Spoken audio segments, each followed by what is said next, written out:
السلام علیکم viewers, welcome کرتی ہوں میں آپ کو آج کے اس نیو ناول کی ایپیسوڈ نمبر 1 میں۔ السلام علیکم بی جان، اس نے نیچے آتے ہوئے بی جان کو گلے لگا کر سلام کیا۔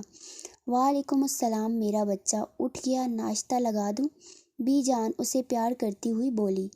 بابا کہاں ہیں اور ہم بابا کے ہاتھ سے ناشتہ کریں گے؟ وہ اپنے بابا کے روم کی طرف گئی۔ بابا ناشتہ کروائیں، بہت بھوک لگی ہے، وہ اندر آتی معصومیت سے بولی۔ حیات صاحب کو اپنی بیٹی پر بہت پیار آیا۔ ایک ہی تو بیٹی تھی ان کی جو اب ان کی پوری دنیا تھی، اس لیے کہتے ہیں ہم آپ کھانا کھانے میں نخرے نہ کریں۔ اتنی سی میری جان دیکھیں خود کو کتنی کمزور ہو گئی ہیں میری بیٹی، وہ خفگی سے بولے، کیونکہ وہ کھانے میں بہت نخرے کرتی تھی اور کھاتی بھی نہیں تھی۔ اتنا وہ کبھی کبھی بہت پریشان ہو جاتے تھے اپنی بیٹی کی اس عادت سے۔ بہت ناز و نخروں سے پالا تھا انہوں نے۔ وہ بدلے ہوئے موسم سے بھی کبھی کبھار بیمار پڑ جاتی تھی۔ کبھی تو بی جان بھی کہتی تھی اتنے لاڈ مت کرو کہ کبھی اس کے لیے مشکل ہو جائے۔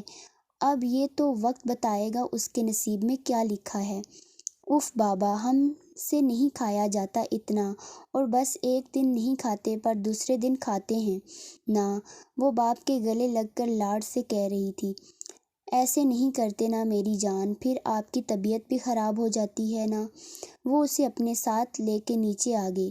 انہل بیٹا، آپ اب خود کھانا بھی سیکھ لیں، آپ بڑی ہو گئی ہیں اب، بی جان نے سمجھاتے ہوئے کہا۔ ہاں ہاں بی جان، ابھی تو میری جان بہت چھوٹی ہے، سیکھ لے گی۔ حیات صاحب ہنس کر بولے، ہمیں نہیں آتا اور نہ ہی سیکھنا ہے، آپ بابا ہیں نا میرے لیے، بس ہمیں آپ لوگوں کے ہاتھ سے کھانا ہے۔ انہل منہ بنا کر بولی، اسے کھانا نہیں آتا تھا، بچپن سے حیات صاحب یا بی جان نے ہی ہمیشہ اسے کھلایا تھا، اس نے کبھی اپنے ہاتھ سے نہیں کھایا، اور اب تو اسے بالکل بھی کھانا نہیں آتا تھا۔ اپنے ہاتھ سے اسکول کالج میں بھی وہ نہیں کھاتی تھی، یا کبھی اس کی دوست اسے کھلا دیتی تھی۔ بی جان کو اس کی اس عادت سے ڈر لگتا تھا، کل کو وہ دوسرے گھر جا کے کیا کرے گی۔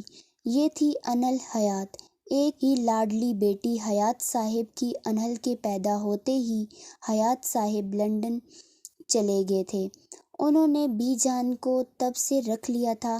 ان دونوں کی جان تھی انہل میں۔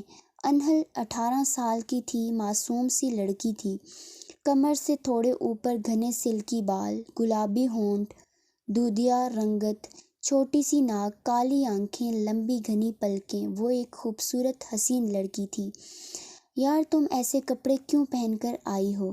دیا اس کے کپڑے دیکھ کر ناگواری سے بولی۔ کیوں، اس میں کیا برائی ہے، اور یہ میرا کلچر ہے تو میں یہی کپڑے پہنوں گی، انہل نے فاخرہ سے کہا۔ شارٹ فراک، وائٹ کلر کی کیپری یا پاجامہ، ریڈ دوپٹہ، دونوں ہاتھ میں لال چوڑیاں، کھلے سلکی بال، کمر تک وہ آج بے حد حسین لگ رہی تھی۔ وہ اور اس کی کچھ دوست ریسٹورنٹ میں کھانا کھا رہی تھی۔ اس کی دوستوں کو پسند نہیں ہوتے تھے اس کے کپڑے، کیونکہ وہ یہاں لندن میں رہ کر بھی وہ ایسے کپڑے پہنتی تھی جو اس کی دوستوں کو نہیں پسند تھے، اور وہ سب جینز شرٹ پہنتے تھے۔ ایسا نہیں تھا کہ انہل جینز شرٹ نہیں پہنتی تھی، اگر وہ پہنتی تھی تو وہ لمبا کوٹ پہن کر نکلتی تھی، پر اسے یہ کپڑے بہت پسند تھے۔ شارٹ شرٹ، کیپری پہننا اور اپنے ہاتھوں میں بھر بھر کے رنگوں والی چوڑیاں، وہ ہمیشہ پاکستان سے اپنے بابا سے بول کر یہی منگواتی تھی۔ تم لوگ انجوائے کرو، ہم واک کرنے جا رہے ہیں، وہ انگلش میں بول کر آگے بڑھ گئی۔ ویسے بھی وہ ان کے ساتھ بیٹھ کر کھانا نہیں کھا سکتی تھی، اسے عادت نہیں تھی خود کے ہاتھوں سے کھانے کی، اسے ہمیشہ بی جان یا بابا کھلاتے تھے، اور اگر کبھی دوستوں کے ساتھ باہر نکل آتی تو ان کے ساتھ نہیں کھاتی تھی۔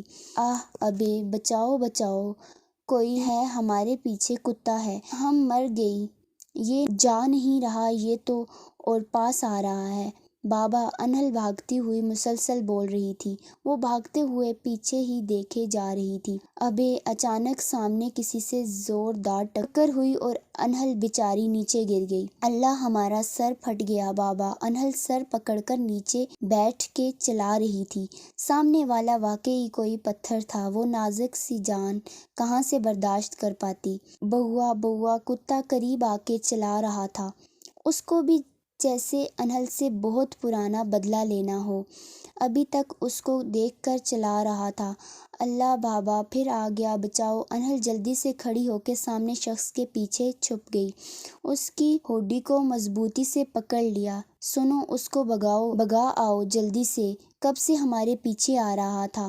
اب تو یہ بھی تھک گیا ہے اور ہم بھی، پر یہ مانے گا نہیں۔ تم مطلب آپ بولو نا اس کو جائے یہاں سے، آپ نے مجھے ابھی گرا بھی دیا تھا، اس کے بدلے یہ کام کر دیں۔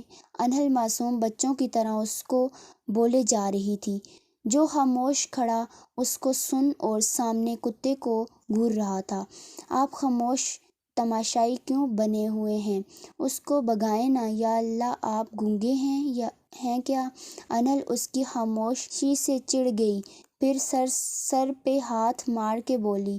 کتا وہیں کھڑا بھونک رہا تھا، وہ اور انہل اس کے پیچھے سے سر نکال کر بول رہی تھی۔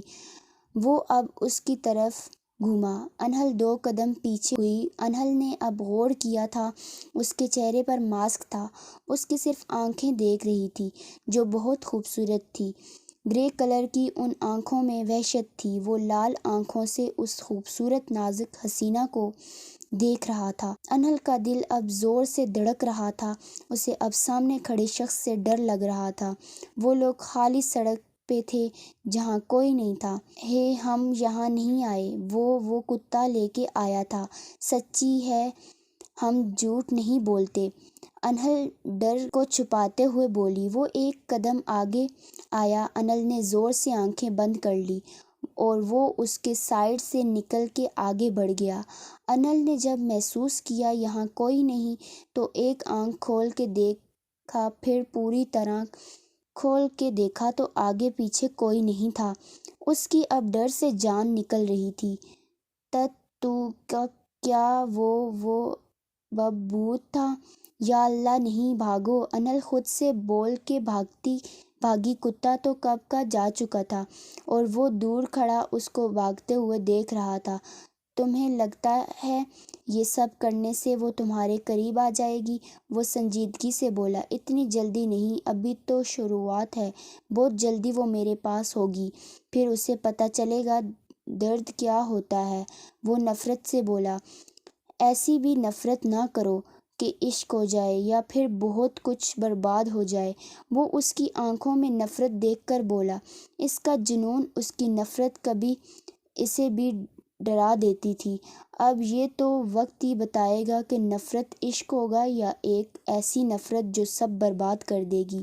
تو ویورز، آپ کو میری آج کی ایپیسوڈ کیسی لگی یہ آپ لوگ مجھے لازمی بتائیے گا۔ میرے چینل کو سبسکرائب اور میری سٹوری کو لائک کر دیجیے گا اور میری آنے والی ایپیسوڈ کا انتظار کیجیے گا۔